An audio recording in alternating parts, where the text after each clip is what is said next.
Put the heading probability.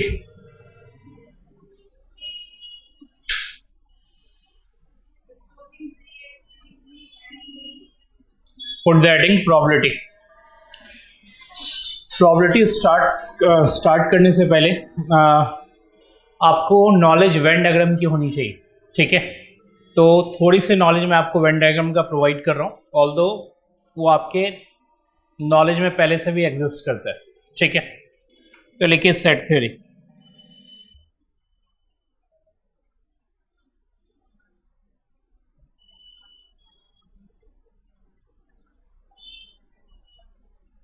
Venn diagram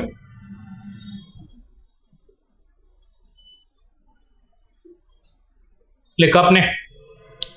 देखिए first one, universal set. Universal set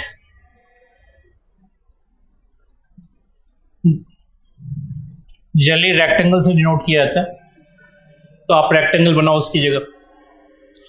इसे denote करने का तरीका या तो आप यू लिखोगे यूनिवर्सल सेट के लिए, या कुछ लोग एस भी लिखते हैं। एस मीन सैंपल स्पेस, ठीक है। और कुछ लोग इसे ओमेगा से डिनोट करते हैं, omega. Either use U for universal, S for sample space, और समटाइम्स थोड़ा डिफिकल्ट सिंबल हुआ तो दैट इज ओमेगा, ठीक। देखिए second one, A union B. A union B represent करो।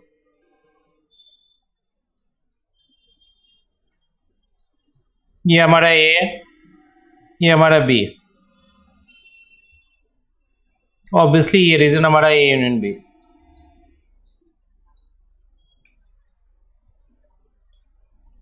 देखिए third one, A intersection B.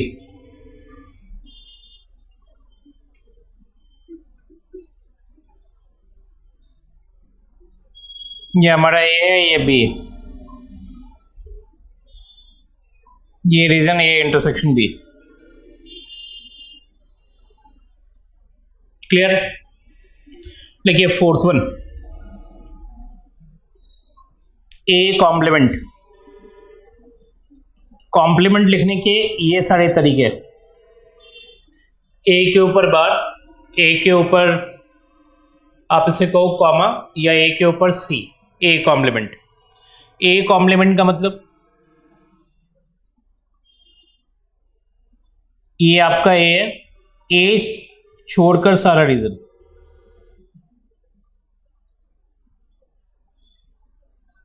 ये आपके ए कॉम्प्लीमेंट।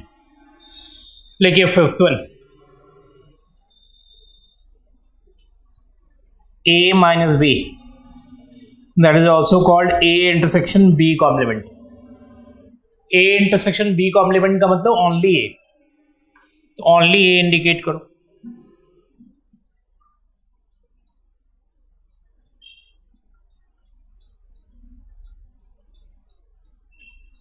ये रीजन हमारा ओनली है। ऐसे ही आपके लिए ओनली बी भी हो सकता है, जैसे B minus A, that is also called B intersection A complement. B intersection A complement का मतलब ओनली बी, मतलब बी है लेकिन ए नहीं है। ए माइनस बी का मतलब ए इंटरसेक्शन बी कॉम्प्लीमेंट, मतलब ए है लेकिन बी नहीं है। तो यदि आप इसे प्लॉट करेंगे तो ऑब्वियसली ये वाला रीजन होगा आपका। ये रीजन मैं आपके लिए टिक कर रहा हूं। ये रीजन रिप्रेजेंट करेगा आपका क्या, ओनली बी, ठीक है। नेक्स्ट आई सिक्स्थ वन, देखिए A is a subset of B. A is a subset of B का मतलब ए बी के अंदर कंटेन्ड होगा आपका। ये हमारा ए, ये हमारा बी है, ए बी के अंदर contained, that is called A is a subset of B. लेकिन सेवेंथ वन, सेवेंथ वन लिखिए De Morgan's law. De Morgan's law, De Morgan's law में आइए ए पार्ट। लिखिए ए यूनियन बी होल का कॉम्प्लीमेंट, आपके नॉलेज में ही ये होगा A complement intersection B complement, ठीक है। ए यूनियन बी होल का कॉम्प्लीमेंट का मतलब ए और बी छोड़कर सारा, ये हमारा ए है, ये बी है, ये रीजन।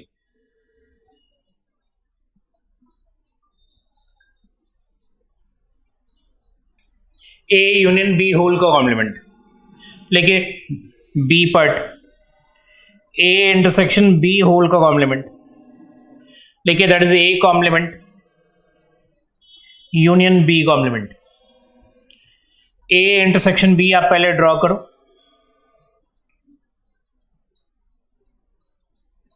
ये हमारा ए है और ये बी है। ए इंटरसेक्शन बी ऑब्वियसली ये रीजन होगा, ये रीजन छोड़कर सारा रीजन।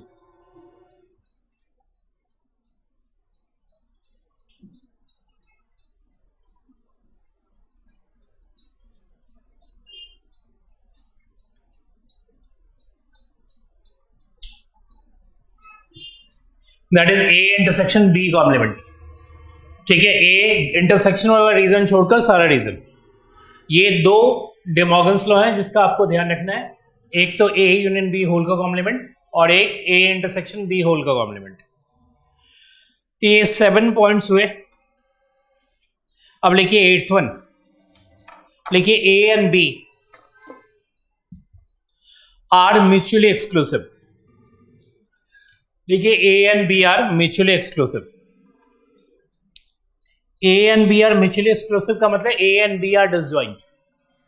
तो A and B are disjoint का डायग्राम आप बनाओ, तो आप यदि बनाओगे तो ए और बी में कुछ भी कॉमन नहीं होना चाहिए आपका।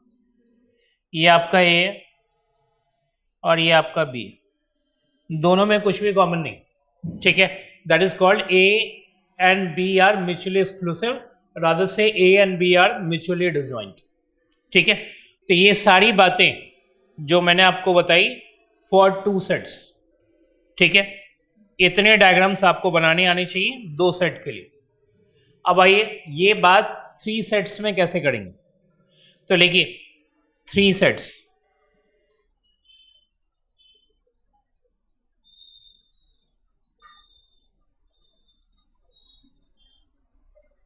लिखिए फर्स्ट वन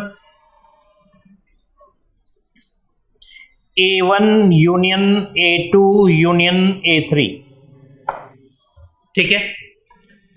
इंडिकेट करो वेन डायग्राम में। ये हमारा A1 है, ये A2 है और ये A3। A1 A2 A3, ये सारा रीजन।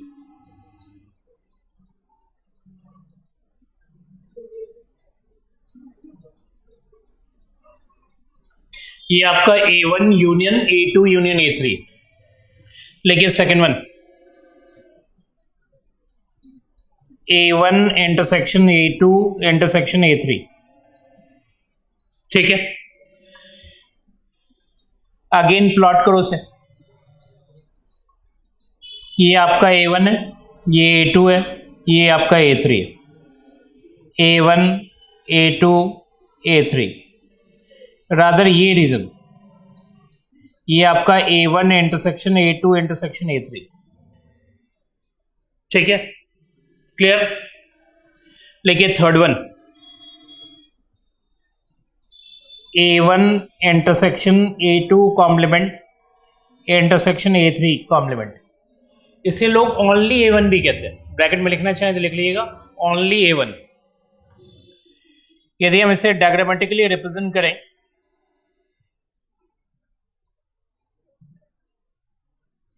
ये हमारा A1 है, ये A2 है, ये A3 है, ये रीजन।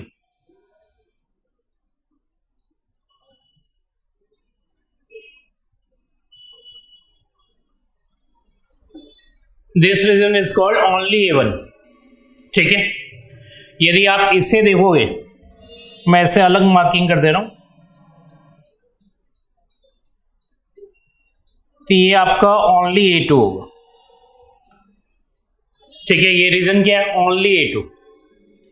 और इसके लिए मैं सपोज डॉट यूज कर रहा हूं, तो ये रीजन आपका कहलाएगा ओनली A3। पहला वाला ओनली A1, दूसरा वाला यदि क्रॉस मतलब स्टार साइन जिसमें है वो ओनली A2 है, और नीचे वाला आपका only A3। Next I fourth one, देखिए A1 intersection A2 intersection A3 complement, A1 intersection A2 intersection A3 complement. इसका मतलब A1 A2 है, A3 नहीं है। यदि आप इसे डायग्रामेटिकली रिप्रेजेंट करेंगे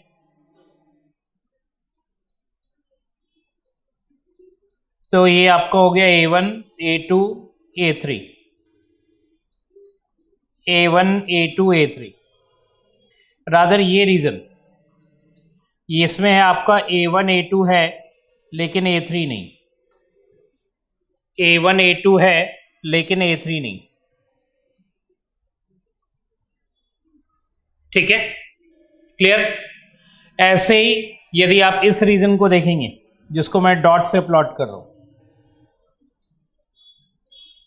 तो यही माना जाएगा क्या कि A1 A3 है, A1 A3 है, A2 नहीं।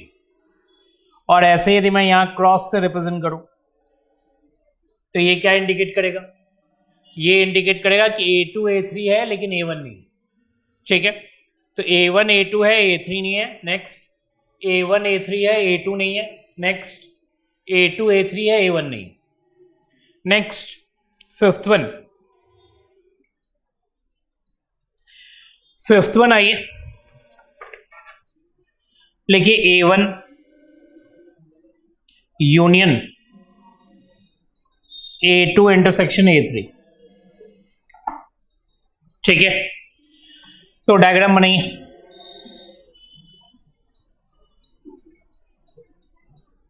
ये हमारा A1 है, ये A2 है और ये A3। A2 इंटरसेक्शन A3,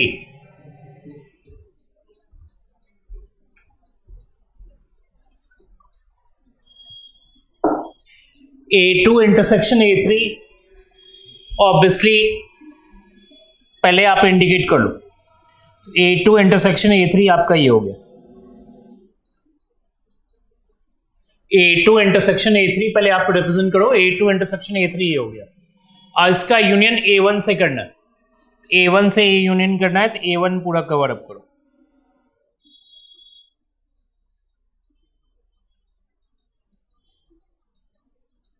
पूरा पार्ट जाएगा आपका, ये देने की A1 पूरा लेना है और उसके अलावा A2 इंटरसेक्शन A3 लेना है।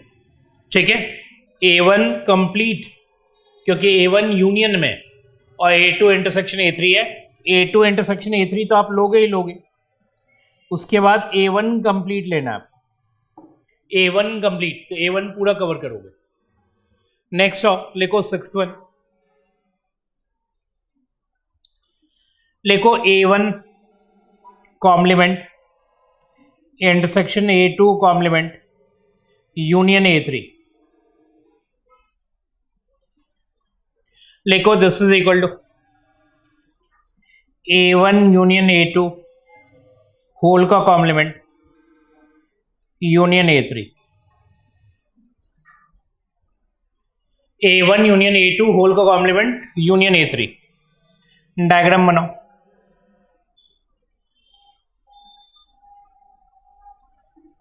A1 यूनियन A2,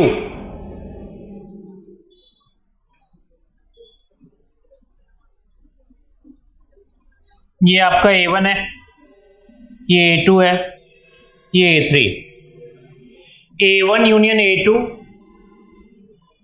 पहले ये देखो डायग्राम बनाते समय कि A1 यूनियन A2 होल का कॉम्प्लीमेंट, इसका मतलब A1 A2 से बाहर है सारा, मतलब A1 यूनियन A2 पूरा कवर जो पोर्शन होगा उससे सारे आउटसाइड ले लो। तो आउटसाइड लूंगा तो ये आ जाएगा पूरा, ये ध्यान रखिएगा। A1 यूनियन A2 के आउटसाइड, मैंने पहले क्या रिप्रेजेंट किया, A1 यूनियन A2 होल का कॉम्प्लीमेंट।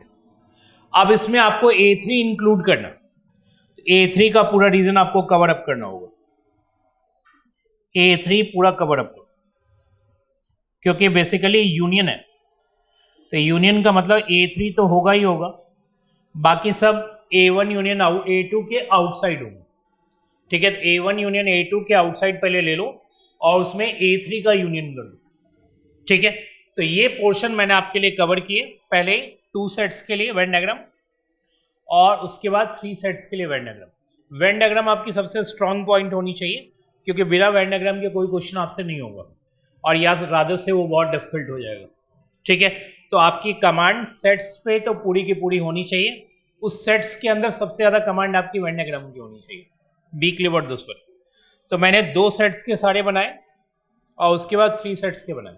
ठीक है, अब आइए कुछ स्टेटमेंट है और उसका मीनिंग सेट थ्योरी में क्या होगा। तो लिखिए नेक्स्ट,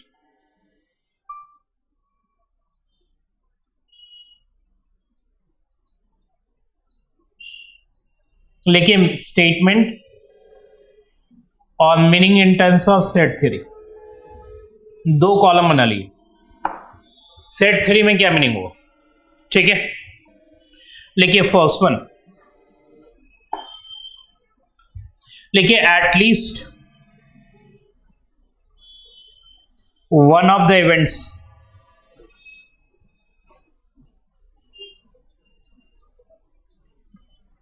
A और B occurs, at least one of the event A और B occurs, at least one को अंडरलाइन किए। ठीक है, A और B occurs, लिखिए A यूनियन B। लिखिए सेकंड वन, लिखिए both the events occur. Both the events occur means A intersection B। ठीक है, both the events occur that represents A intersection B। लिखिए थर्ड वन, लिखिए A occurs but B does not। लिखिए A occurs but B does not। लिखिए this implies A intersection B complement। A occurs but B does not। ठीक है, लिखिए fourth one, लिखिए none of the events occur, none of the events occur. None of the events occur का मतलब ए भी occur नहीं करता, बी भी ऑकर नहीं करता। आप इसे लिख सकते हैं ए कॉम्प्लीमेंट। ए कॉम्प्लीमेंट का मतलब ए नहीं ऑकर करता, and B complement, B complement का मतलब बी ऑकर भी नहीं करता। आप इसे चाहो तो लिख सकते हो ए यूनियन बी होल का कॉम्प्लीमेंट, डे मॉर्गन्स लॉ से, और इसे लिखना चाहो तो इसे लिख सकते हो A माइनस बी। ठीक है, कुछ लोग इसे कहते हैं only A B, third one को। None of the events occur का मतलब ए बी ऑकर नहीं करता, that is A complement, and B भी ऑकर नहीं करता मतलब बी कॉम्प्लीमेंट, रादर से ए यूनियन बी होल का कॉम्प्लीमेंट। लिखिए fifth one, exactly one occurs.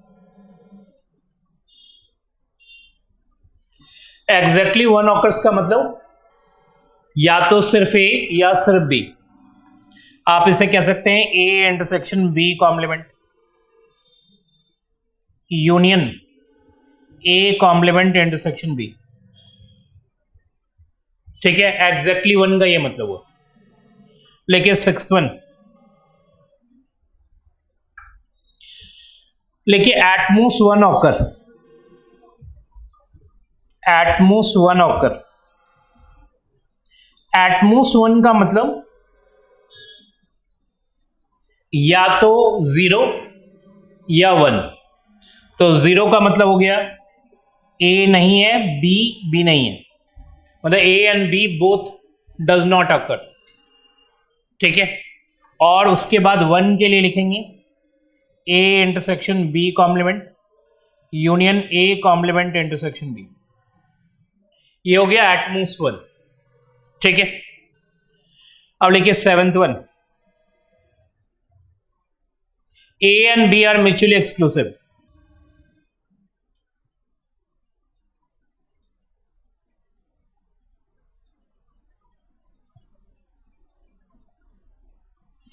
देखिए A and B are mutually exclusive.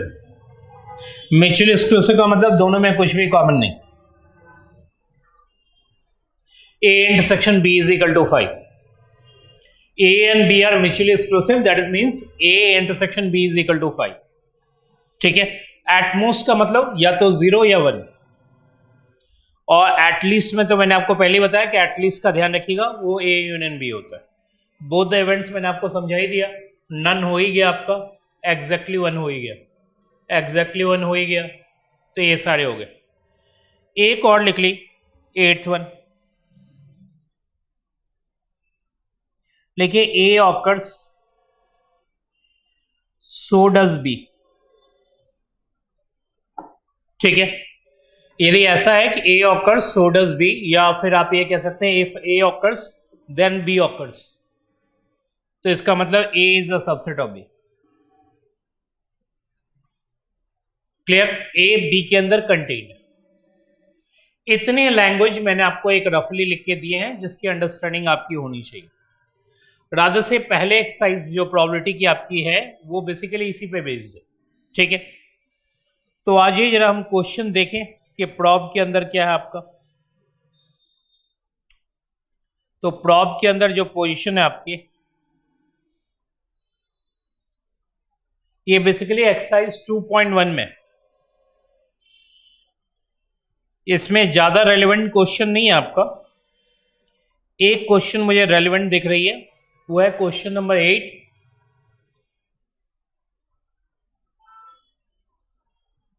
उसकी बात करें, जो मैं आपको बता रहा था वो बेसिकली वैसा ही कुछ क्वेश्चन है। आप पढ़ो क्वेश्चन।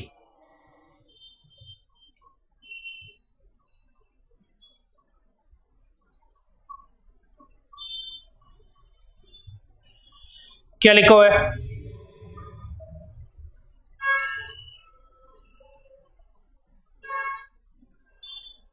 लिखा हुआ है an engineering construction firm is currently working on power plants at 3 different sites. ठीक है, एट 3 डिफरेंट साइट्स, और लिखा हुआ let A I denote the event that plant site I is completed by the contract date। ठीक है, plant, एक मिनट, just a minute, rather ये ठीक रहेगी साइज आपके लिए। लिखो A I denote the event that plant at the site I is completed by exercise 2.1 में ध्यान रखिएगा, और क्वेश्चन नंबर 8 मैं आपके लिए डिस्कस कर रहा हूं। Use the operation of union intersection, वो भी ये बात है आगे, और इवेंट्स है A1 A2 A3। Draw a Venn diagram. ठीक है, वेन डायग्राम आपको ड्रॉ करनी। लिखो A part at least 1 plant is completed by the contract date. At least 1 का मतलब मैंने अभी थोड़ी देर पहले ही समझाया आपको, यूनियन होता है। तो इसका मतलब at least 1 plant is completed by the contract date का मतलब A1 union A2 union A3। तो लिखिए A part A1 union A2 union A3। Diagram मैंने थोड़ी देर पहले आपसे बनवाया है 3 सेट्स का, उसके अंदर देख लीजिए A1 union A2 union A3 कैसे बनता है। तो A1 union A2 union A3। Next आई बी पार्ट में, all the plants are completed by the contract date. लिखिए all the plants are completed by the contract date का मतलब A1 intersection A2 intersection A3। ठीक है, A1 intersection A2 intersection A3। Diagram already मैं आपसे draw करवा चुका हूं। नेक्स्ट है ये थर्ड पार्ट, लिखा only the plant at the site 1 is completed by the contract date. मतलब A1 हुआ है, बाकी दो नहीं हुए, तो ये आपका हो जाएगा A1 intersection A2 complement intersection A3 complement. A1 intersection A2 complement intersection A3 complement. ठीक है, इसे हम ओनली A1 भी कहते हैं। डायग्राम ऑलरेडी आपने 3 सेट्स के अंदर बना रखा है। ठीक है, नेक्स्ट है क्या लिखा है, exactly 1 plant is completed by the contract date. Exactly 1 का मतलब A1 हुआ तो A2 A3 नहीं हुआ, A2 हुआ तो A1 A3 नहीं हुआ, और A3 हुआ तो आप इसे कैसे लिखेंगे, A1 intersection A2 complement intersection A3 complement. ठीक है, मैं आपके लिए लिख देता हूं, आप इसे लिखोगे A1 intersection A2 complement intersection A3 complement union A1 complement intersection A2 intersection A3 complement union A1 complement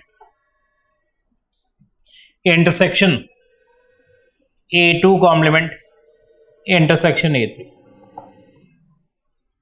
A1 हुआ, A2 A3 नहीं हुआ, A1 A3 नहीं हुआ, A2 हुआ, नेक्स्ट A1 A2 नहीं हुआ, A3 हुआ। एग्जैक्टली 1 का ये मतलब है। डायग्राम मैं ऑलरेडी आपको बनवा चुका हूं, जिसमें ओनली A1 रिप्रेजेंट किया था मैंने, और दूसरा ओनली A2 ओनली A3, इन तीनों का यूनियन कर लीजिएगा। ठीक है, क्लियर। मैं आपके डायग्राम यदि बनाना चाहूं तो ऐसे बना दूंगा आपका डायग्राम। ये आपका A1 है, ये A2 है, ये A3 है। A1 A2 A3, ये रीजन आपकी रिप्रेजेंट करेगी।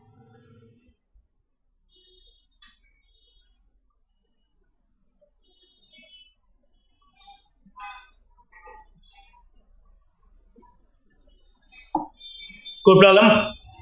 ये आपका A1 A2 A3 वाली पोजीशन। नेक्स्ट है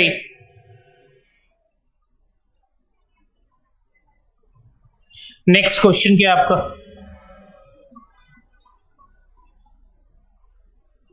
ई part, either the plant at site 1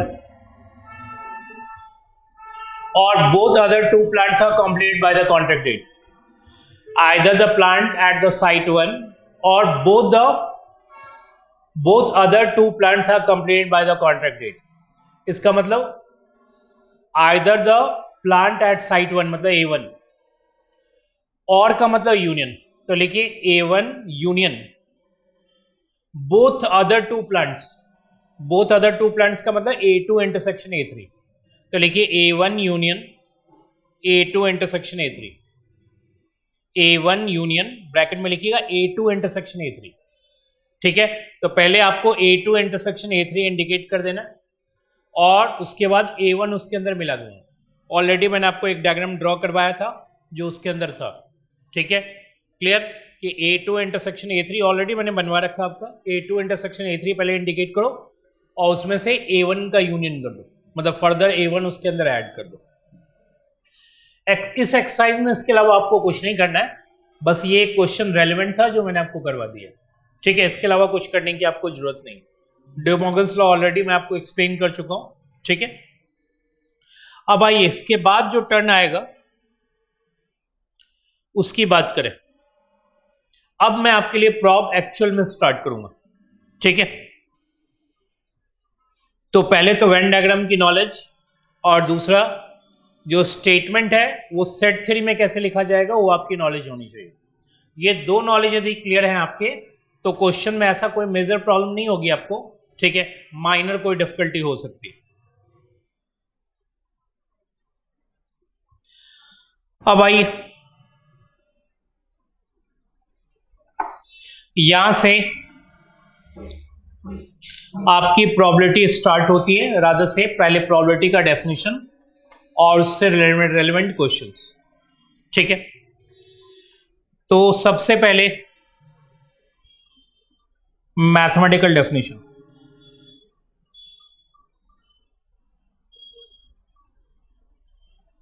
put the heading mathematical definition. देखिए जनरल डेफिनेशन आपको मालूम ही है, probability P is equal to M by N। देखिए where M denote the number of favourable cases and N denote the total number of cases. Numerator आपका favourable number of cases है, denominator आपका total number of cases. ठीक है, लेकिन इस definition को लगाने से पहले आप एक बात जरूर चेक करेंगे, मैथमेटिकल डेफिनेशन है, एक बात आप जरूर चेक करेंगे जो वो ये है कि इवेंट्स इस केस में इक्वली लाइकली होनी चाहिए और साथ में म्यूचुअली एक्सक्लूसिव भी होनी चाहिए। लेकिन where events must be equally likely and mutually exclusive. मतलब आप मैथमेटिकल डेफिनेशन उसी केस में फिट करेंगे जब आपके इवेंट्स इक्वली लाइकली हो एंड म्यूचुअली एक्सक्लूसिव। ठीक है, तभी ये डेफिनेशन M अपॉन N आपका अप्लाई होगा, जहां M क्या डिनोट करता है फेवरेबल को और N क्या डिनोट करता है टोटल नंबर ऑफ केसेस को।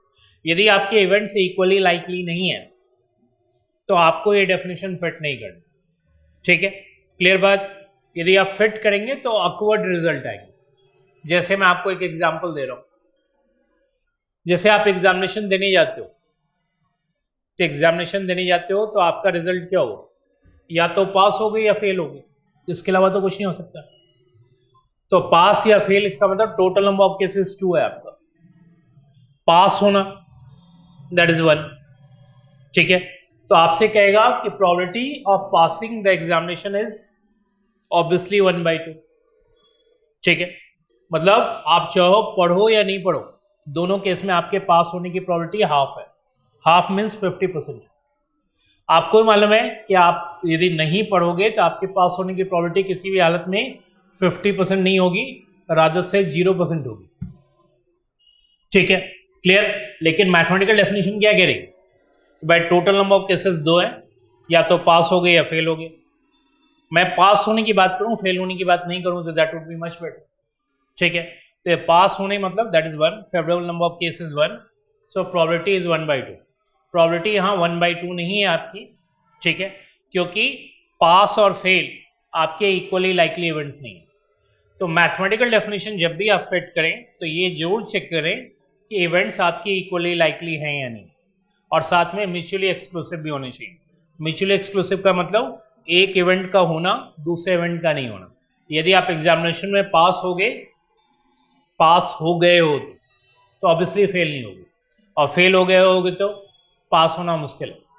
ठीक है, तो इवेंट्स इक्वली लाइकली होनी चाहिए और म्यूचुअली एक्सक्लूसिव होनी चाहिए। यदि इन दोनों में से कोई भी क्राइटेरिया आपका फेल हो रहा है तो आप इस डेफिनेशन को फिट नहीं करोगे। ठीक है, अब आइए सेकेंड वन।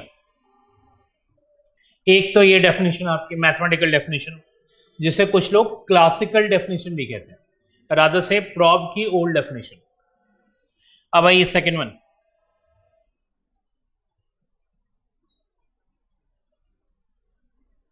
Empirical definition.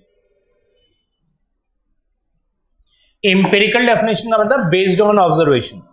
ठीक है, यहां प्रोबेबिलिटी होगी M अपॉन N, फिर से, लेकिन N जो होना चाहिए वो सफिशिएंटली लार्ज होना चाहिए आपका। लेकिन where N is sufficiently large,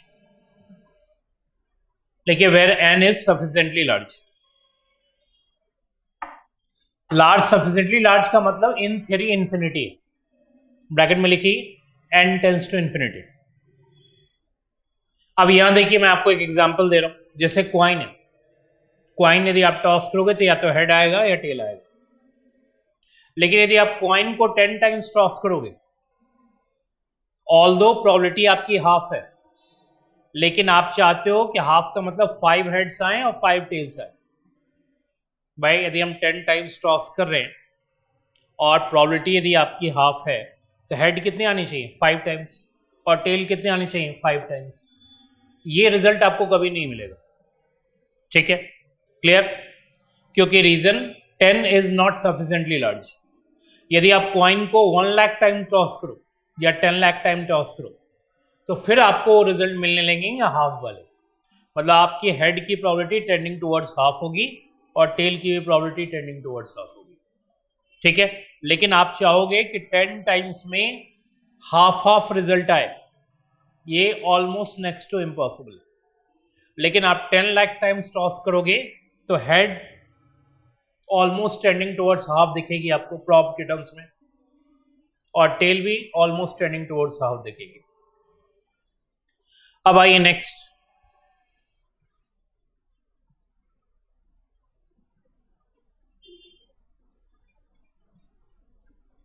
लिखिए axiomatic definition.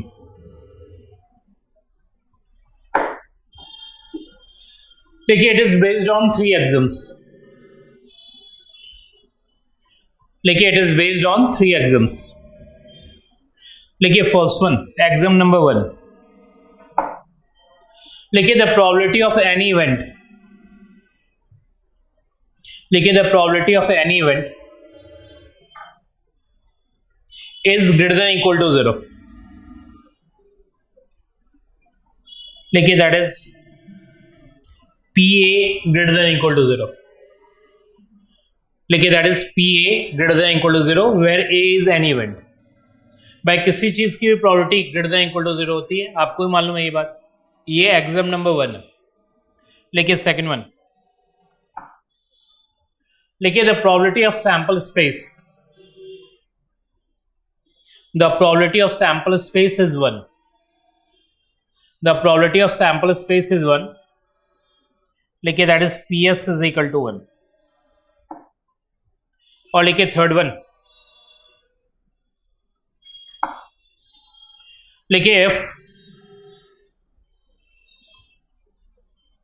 A1 A2 dot dot AN are mutually disjoint events, are mutually disjoint events। लिखिए then PA1 union A2 union AN is equal to PA1 से लेकर PAN तक। A1 union A2 AN are mutually disjoint events, then PA1 union A2 union AN क्या होगा PA1 से लेकर PAN तक, ठीक है। यहां तक तो तीनों एग्जाम्स आपको याद होने चाहिए। एक तो प्रोबेबिलिटी किसी इवेंट का क्या होता है greater than equal to 0, probability of sample space क्या होती है 1, और A1 union A2 union A3 up to AN ये सारे के सारे म्यूचुअली डिसजॉइंट है, ठीक है। तो इनका यूनियन करेंगे और प्रॉब लगाएंगे तो सारे आपके अलग अलग में डिवाइड हो जाएंगे, ठीक है। अब आइए जरा थ्योरम की तरफ चले। लिखिए थ्योरम,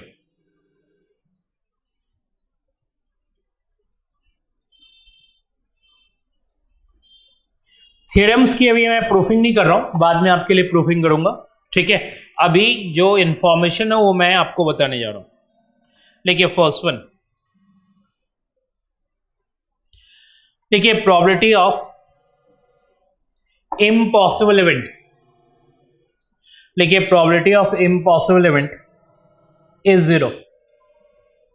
देखिए probability of impossible event is 0। देखिए that is P5 is equal to 0। लिखिए that is P5, 5 means empty, ठीक है। P5 is equal to 0। लिखिए second one, theorem number 2, PA complement, diagram A complement का बनाई। ये हमारा सैंपल स्पेस है, ये हमारा A है, ऑब्वियसली ये रीजन। आपको मालूम है सैंपल स्पेस की प्रोबेबिलिटी क्या होती है 1, तो लिखिए 1 माइनस प्रोबेबिलिटी ऑफ ए, मतलब पूरे सैंपल स्पेस की प्रोबेबिलिटी 1, उसमें से पीए को निकाल लो ऑटोमेटिकली पी ए कॉम्प्लीमेंट मिल जाएगी आपको। ठीक है, लेकिन थर्ड वन ए पार्ट लिखिए, property A intersection B complement. A intersection B complement का मतलब ए है बी नहीं है। ठीक है, डायग्राम बनाओ।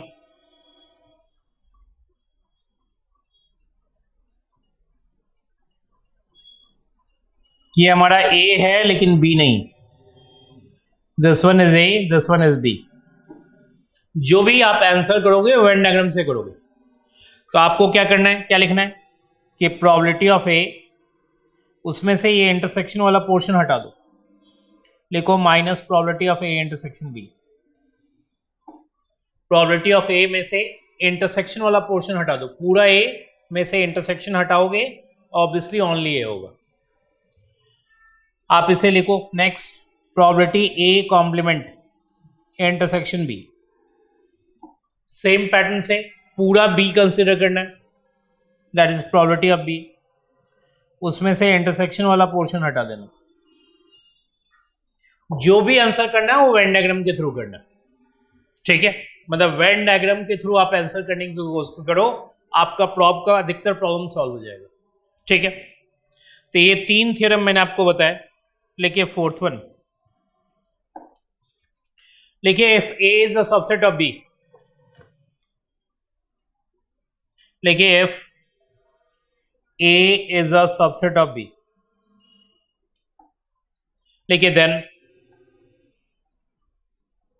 फर्स्ट वन या A part, probability A complement intersection B.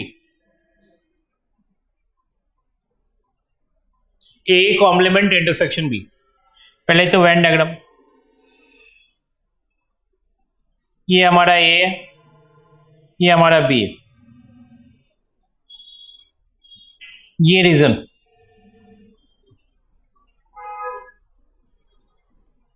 ये रीजन क्या रिप्रेजेंट करेगा, ए नहीं है लेकिन बी है।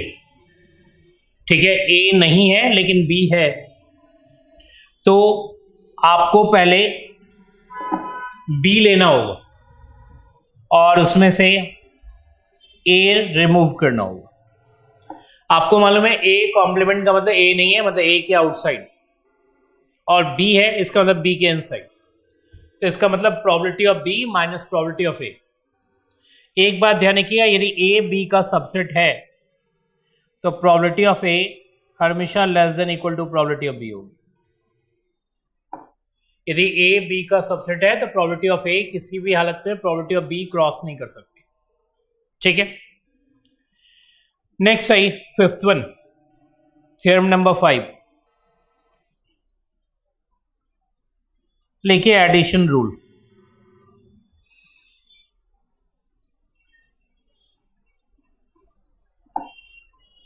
इसमें लिखिए सबसे पहले first one A part, probability of A union B. आपके नॉलेज में है ही ये formula, probability of A plus probability of B minus क्या होगा, probability of A intersection B. ठीक है, यदि मैं डायग्राम बनाऊं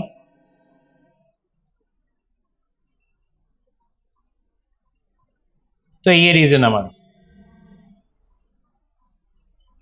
ए यूनियन बी। आपको मालूम है कि एक बार आपने पूरा ए लिया राधा से ये पार्ट, और एक बार पूरा लिया बी, तो आप देखो ये इंटरसेक्शन वाला रीजन आपने 2 बार कंसिडर कर लिया, एक बार ए के साथ भी और एक बार बी के साथ भी। तो ट्वाइस कंसिडर आपने किया था, इसलिए 1 टाइम उसकी सब्ट्रैक्शन। और ऐसे ही लिखो बी पार्ट, लिखो probability A union B union C is equal to probability of A plus probability of B plus probability of C minus probability of A intersection B minus probability of A intersection C minus probability of B intersection C plus probability A intersection B intersection C. मतलब A intersection B, A intersection C minus करना है, B intersection C minus करना है और तीनों को add करना है। ठीक है, ये आपकी A union B union C, the probability of A plus probability of B plus probability of C, और उसमें से माइनस करने के बाद ये पोजिशन है। ठीक है, तो 3 इवेंट का भी हो गया, 2 इवेंट का भी हो गया आपका। अब आइए क्वेश्चन की तरफ।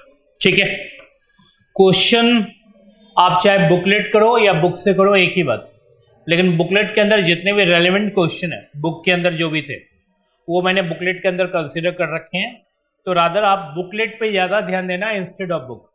बुक में बहुत क्वेश्चन है रहने के, राउंड अबाउट प्रॉप में मेरे हिसाब से आपके 100-130 के आसपास क्वेश्चन होंगे। बुकलेट में मैंने उसे रिड्यूस करके रफली 45 के आसपास कर दिया, 45-46 के आसपास, तो मेरे हिसाब से वो सफिशिएंट है, आपके एग्जामिनेशन में उससे बाहर से नहीं आएगा। तो आप उतने ही पे ही कंसंट्रेट करना, रादर से 45-46 के आसपास, पूरा करने की आपको कोई जरूरत नहीं। ठीक है, तो मैं आपको एक बार क्वेश्चन दिखा रहा हूं। एक्सरसाइज 2.2 में है, हम देखते हैं इसके क्या क्वेश्चन है। 2.1 में मैंने आपसे क्या कहा कि एक रेलेवेंट क्वेश्चन था, वो मैंने आपको करा दिया है।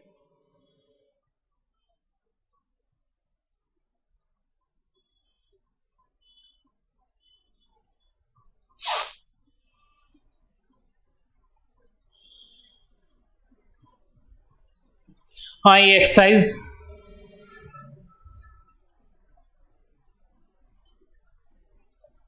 2.2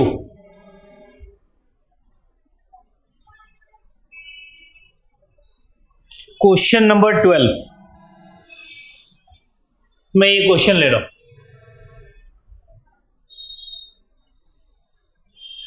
क्या लिखो है, consider randomly selecting a student at a certain university, let A denote the event that selected individual has visa card। ठीक है, आप क्लियरली डिनोट करो, let A denote the visa card and B denote the master card। Probability of A लिख लेना आप, ए पहले लिख दो, ए एरो दे के वीजा कार्ड, बी एरो दे के मास्टर कार्ड, इतना इंफॉर्मेशन पहले कॉपी कर लो। क्वेश्चन नंबर 12 है आपके बुक का। ठीक है, ये बुकलेट के अंदर भी मिल जाएगा, बुकलेट के अंदर भी आपके पास होगी, ये तो मैं अभी रीडिंग से करा रहा हूं। ठीक है, तो पी ए आपकी 0.5 है, पी बी आपकी 0.4 है, और पी ए इंटरसेक्शन बी 0.25। लिख ली यहां तक इंफॉर्मेशन। ठीक है, अब क्या पूछा गया है वो आपको यहां मिलेगा। ए पार्ट देखिए, यहां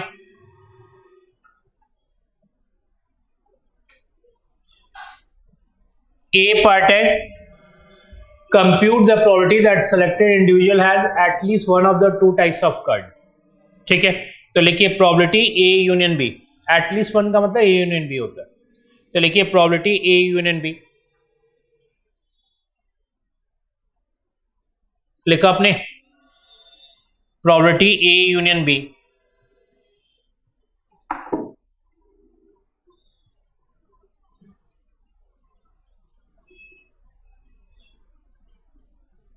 is equal to P A plus P B minus P A intersection B. P A हमारा कितना था, 0.5, लिखिए 0.5, पी बी कितना था 0.4, तो राइट डाउन 0.4, और पी ए इंटरसेक्शन बी कितना था 0.25। तो मेरे हिसाब से ये हो गई 0.9 में से 0.25 हटा दो। ठीक है, कितनी आ जाएगी 0.65। तो फर्स्ट पार्ट एटलीस्ट वन था, एटलीस्ट वन का मतलब होता है यूनियन, यूनियन के साथ ही आपका क्वेश्चन सॉल्व हो गया। नेक्स्ट सही, बी पार्ट में लिखा हुआ है what is the probability selected individual has neither of the card. B part, neither का मतलब A complement intersection B complement. ठीक है, तो लिखिए प्रोबेबिलिटी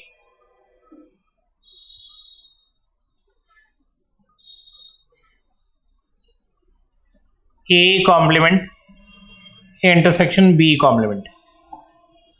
ठीक है, आपको मालूम है ये हो जाएगा ए यूनियन बी होल का कॉम्प्लीमेंट, और ये आएगा 1 minus probability A union B, और ये हो जाएगा 1 minus 0.65, that is 0.35।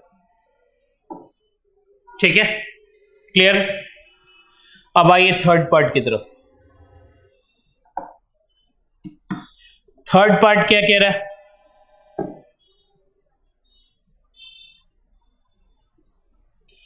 Describe in terms of A and B the event selected individual has Visa card but not Master card. C part, visa card है लेकिन master card नहीं। ठीक है, तो लिखिए प्रोबेबिलिटी वीजा मतलब दैट इज ए, लिखिए C part का आंसर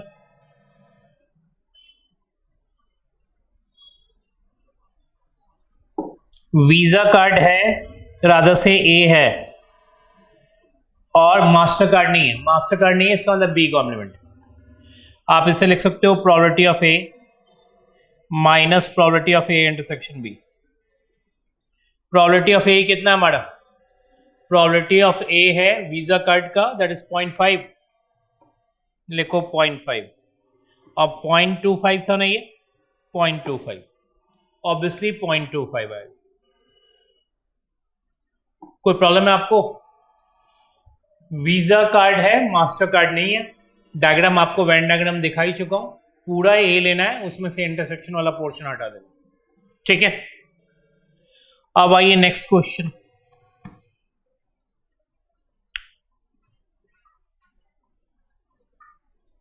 क्वेश्चन नंबर 14।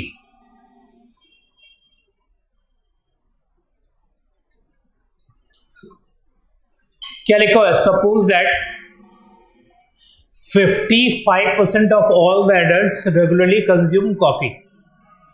आप इसे लिखो probability of C 0.55, 45% regularly consume soda, लिखिए probability of S, S means soda 0.45, और 70% regularly consume at least one, at least one का मतलब यूनियन, तो लिखिए प्रोबेबिलिटी सी यूनियन एस 0.7। क्या क्या लिखा आपने? Probability of C 0.5, probability of S 0.45, probability of C union S 0.70। ठीक है, अब आपसे पूछा गया what is the probability that randomly selected adult consume both coffee and soda. लिखिए A part, probability C union S का फॉर्मूला लगा लिए, लिखिए probability of C union S is equal to probability of C plus probability of S minus probability of C intersection S. आ जाइए,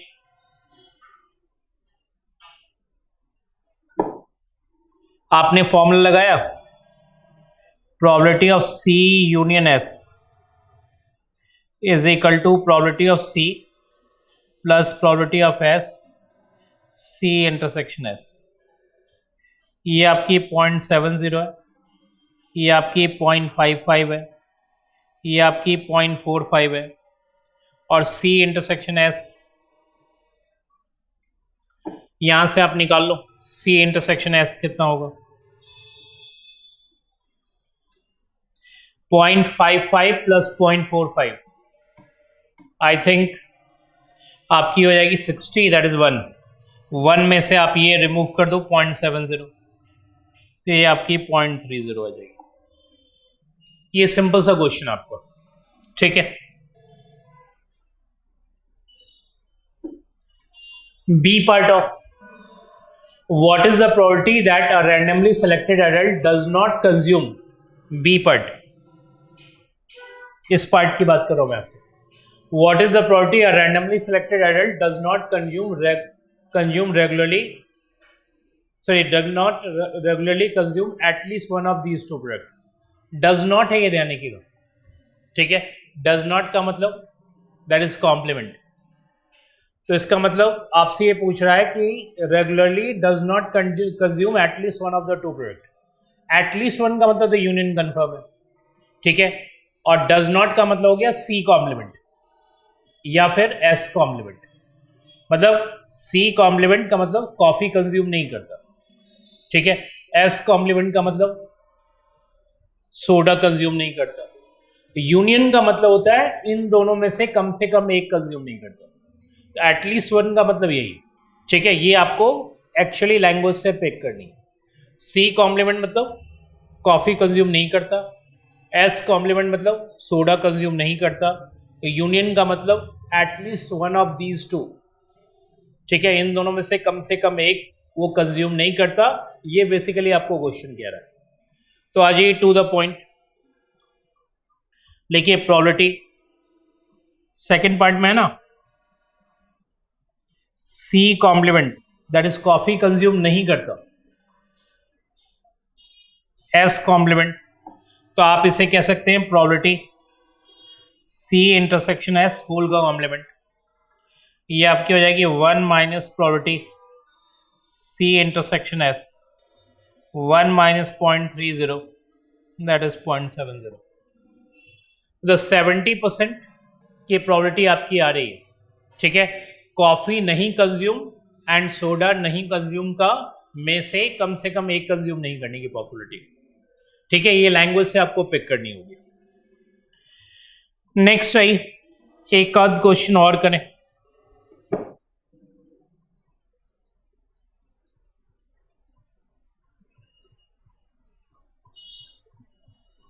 rather 12 हमने कर ही लिया, 13 भी कर ही लेते हैं।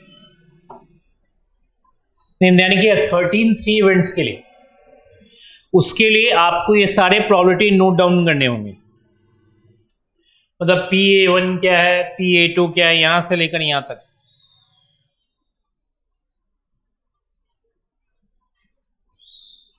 ये सारे नोट डाउन किए, PA1 PA2 PA3 PA1 intersection A2 A1 intersection A3 A2 intersection A3 A1 intersection A2 intersection A3। ये सारा आप नोट डाउन करो, ठीक है। उसके बाद ही कोई क्वेश्चन आपका सॉल्व हो सकता है। अब लिखा हुआ है express in words each of the following events and compute the probability of each event, ठीक है। तो चलिए स्टार्ट करते हैं। पहले कॉपी कर लीजिएगा रिजल्ट जो भी है। सबसे पहले लिखा हुआ है प्रोबेबिलिटी आपकी A1 यूनियन A2 है, तो उसका फॉर्मूला तो आपको नॉलेज में है ही ना। लिखिए A part, probability A1 union A2 is equal to probability of A1 plus probability of A2 minus probability of A1 intersection A2। Probability of A1 कितना हमारा 0.22, तो 0.22 प्लस 0.25 और उसमें से माइनस होगा A1 intersection A2 that is 0.11। तो 0.22 0.25 मेरे हिसाब से 0.47 हो गया। उसमें से इंटरसेक्शन माइनस कर दो, इंटरसेक्शन वाला पोर्शन, तो 0.47 में से 0.11 हटाओगे तो 0.36 आएगी आपकी। तो लिख ली 0.22 plus 0.25 minus 0.11 is equal to 0.36। Next B part लिखो है probability A1 complement intersection A2 complement. लिखो probability A1 complement intersection A2 complement. मेरे हिसाब से आप इसमें डिमॉर्गन्स लॉ लगा लो। A1 कॉम्प्लीमेंट, कॉम्प्लीमेंट का मैं सिंबल थोड़ा सा चेंज कर रहा हूं, A2 कॉम्प्लीमेंट। ये आपकी हो जाएगी A1 यूनियन A2 होल का कॉम्प्लीमेंट, और ये हो जाएगी 1 माइनस A1 यूनियन A2। और मेरे हिसाब से ये आपने निकाली थी 0.36, तो ऑब्वियसली आपकी हो जाएगी 0.64। कोई प्रॉब्लम यहां तक? ये आपका सेकंड पार्ट हो गया, ये बी पार्ट, ठीक है। अब आइए सी पार्ट क्या कह रहा है। सी पार्ट जो कह रहा होगा उसकी बात देखें, क्या पोजीशन है उसकी। सी पार्ट है आपका A1 union A2 union A3। पूरा फॉर्मूला लिखिए उसका सी पार्ट के लिए। Probability A1 union A2 union A3 निकालिए इसे। Probability A1 union A2 union A3, देखिए this is equal to PA1 plus PA2 plus PA3 minus PA1 intersection A2, सही ढंग से लिखिएगा, minus PA1 intersection A3 minus A2 intersection A3 plus probability A1 intersection A2 intersection A3। सारी probability आपके पास है, आप सबको सबस्टिट्यूट कर दिए और सबस्टिट्यूट करने के बाद उसको कैलकुलेट करेंगे तो मेरे हिसाब से आपकी प्रोबेबिलिटी जो पूरी कैलकुलेशन होगी उसके अकॉर्डिंग 0.53 आना चाहिए। आप एक बार कैलकुलेशन जोड़ चेक कर लेना, मतलब सारी वैल्यूज आपके पास गिवन है और सबस्टिट्यूट करोगे तो आपकी ये पोजीशन होगी। वो A1 इंटरसेक्शन A2 है कॉर्नर पे आपका, और ये A1 इंटरसेक्शन A3 है और A2 इंटरसेक्शन A3, लास्ट वाला आपका प्लस है। अब आइए next D part. D part में क्या पूछा गया, A1 complement intersection A2 complement intersection A3 complement. ठीक है, लिखिए probability A1 complement intersection A2 complement intersection A3 complement. आपके नॉलेज में है ये क्या होगा, A1 union A2 union A3 whole का कॉम्प्लीमेंट। डे मॉर्गन्स लॉ लगाइए। ठीक है, लगाया आपने डे मॉर्गन्स लॉ और वो 1 माइनस कर लीजिएगा। ठीक है, तो लिखिए 1 माइनस 0.53, पहले तो डे मॉर्गन्स लगा लीजिएगा, तो ये हो जाएगा A1 union A2 union A3 whole का कॉम्प्लीमेंट। कॉम्प्लीमेंट हटाएंगे तो 1 माइनस P क्या होगा, A1 union A2 union A3, और मेरे हिसाब से A1 union A2 union A3 आपने सी पार्ट में निकाला है, वो 1 में से सब्ट्रैक्ट कर लिए, तो 1 माइनस 0.53 दैट इज 0.47। 0.47 आपका आंसर होना चाहिए। अब आइए ई पार्ट क्या कह रहा है, A1 complement intersection A2 complement intersection A3, ये आपका ओनली A3 है। तो पहले डायग्राम डी पार्ट हो गया ना आपका, 0.47 मैंने आपसे कहा, ये था A1 complement intersection A2 complement intersection A3। यदि आप डायग्राम बनाओगे, वेन डायग्राम,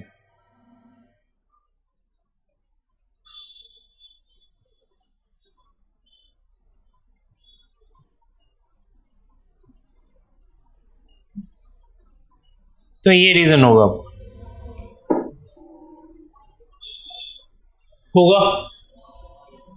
आप क्या करो, इसको सॉल्व करने के लिए पूरा A3 कंसिडर करो, पूरा A3। सबसे पहले लिखो PA3, उसमें से देखो ये पोर्शन नहीं है, उसमें आपको मालूम है ये पोर्शन नहीं है का मतलब A1 इंटरसेक्शन A3 नहीं है। एक पोर्शन और नहीं है, वो ये पोर्शन, इस पोर्शन को भी हटा दो, लेकिन आपने ये पोर्शन 2 बार रिमूव कर दिया। एक बार हमने A1 इंटरसेक्शन A3 हटाया, एक बार हमने A2 इंटरसेक्शन A3 हटाया, लेकिन उन दोनों को रिमूव करते समय हमने A1 intersection A2 intersection A3 को 2 बार रिमूव कर दिया, इसलिए आप 1 टाइम एडिशन कर लेना। ठीक है, क्लियर, सबकी वैल्यू आपके पास अवेलेबल है। ये आपकी 0.28 है, ये आपकी 0.05 है, ये आपका 0.07 है, और लास्ट वन आपका 0.01। तो ये हो गया 0.29। 0.29 में से 0.12 हटा दो तो ये आपका 0.17 आ जाएगा। ठीक है, कोई प्रॉब्लम? नेक्स्ट है ई पार्ट के बाद एफ पार्ट। क्या लिखो है? A1 complement intersection A2 complement union A3। ठीक है, एक बार मैंने डायग्राम भी आपसे बनवाया था। A1 complement intersection A2 complement, ठीक है, यूनियन A3। लिखिए इसे F part A1 complement A2 complement union A3। आप इसे पहले ऐसे लिख लो, PA1 यूनियन A2 होल का कॉम्प्लीमेंट यूनियन A3। डायग्राम बनाओ।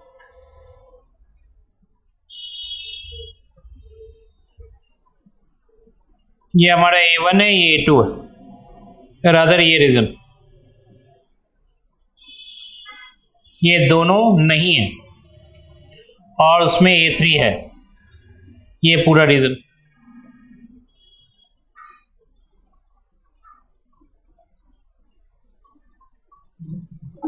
ये पोजीशन आपकी, ये यानी कि ये पूरा भी है। तो आप यदि इसे लिखना चाहते हो तो सबसे पहले आप आउटसाइड रीजन ले लो। आउटसाइड मतलब तीनों नहीं है, तीनों नहीं है, इसको कैसे लिखोगे? A1 complement A2 complement A3 complement. ठीक है, डायग्राम आपने बनाया, मतलब तीनों नहीं है। तीनों नहीं का मतलब ये वाला रीजन, मतलब A1 कॉम्प्लीमेंट, मतलब ये सारा रीजन ध्यान रखिएगा, कंफ्यूजन नहीं हो। ये रीजन, ये रीजन,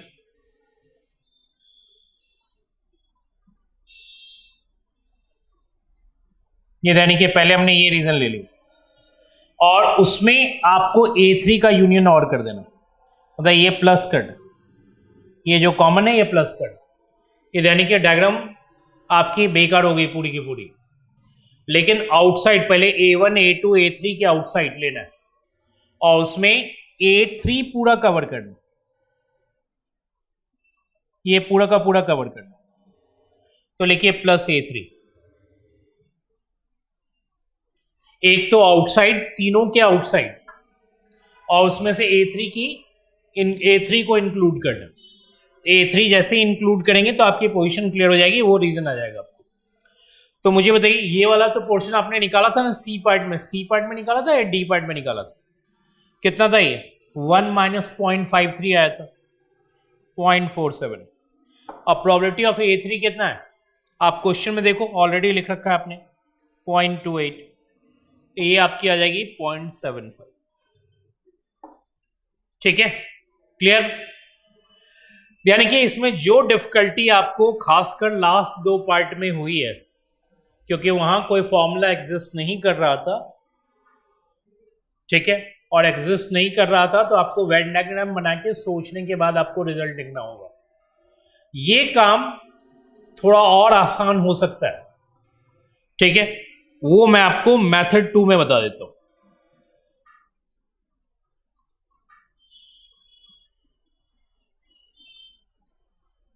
सीधा बनाइएगा वेन डायग्राम, जो इंफॉर्मेशन है उसका, और इससे क्वेश्चन आपका काफी इजी हो जाएगा। इनिशियली प्रॉब्लम होगी आपको, लेकिन बाद में कोई प्रॉब्लम नहीं होगी। ठीक है, आपको वेन डायग्राम बनाना होगा और एक एक करके रिप्रेजेंट करना होगा। मैं आपके लिए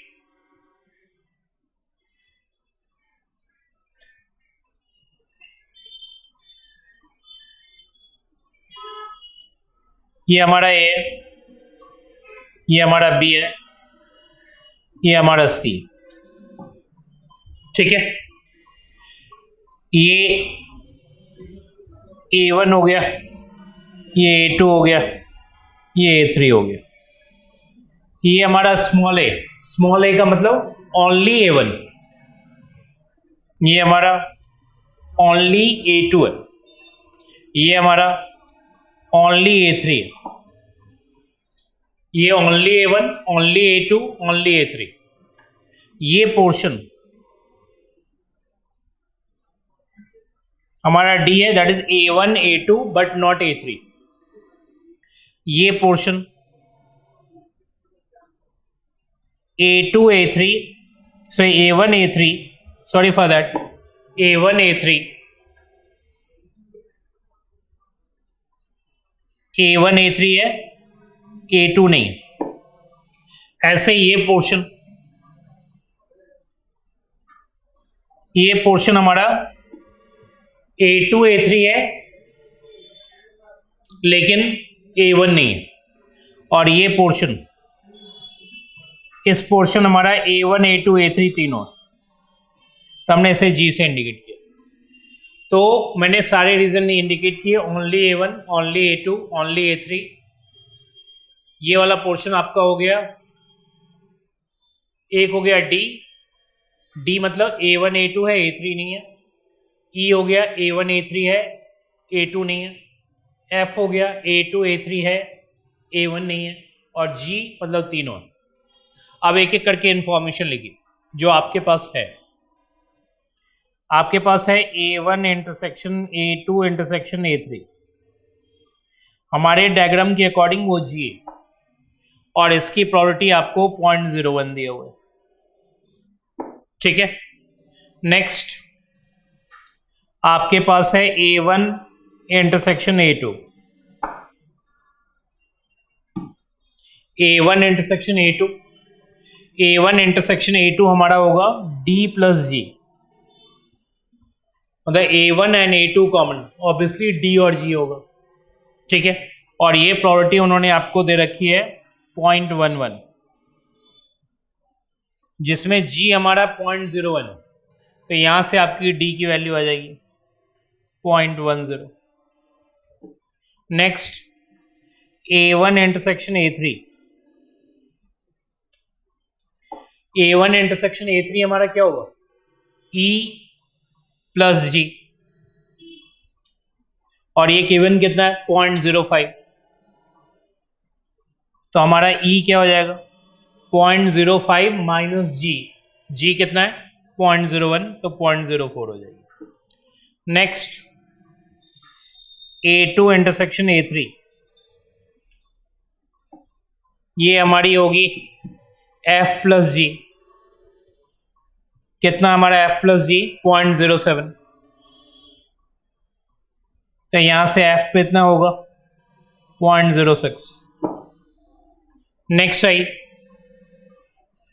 प्रोबेबिलिटी A1,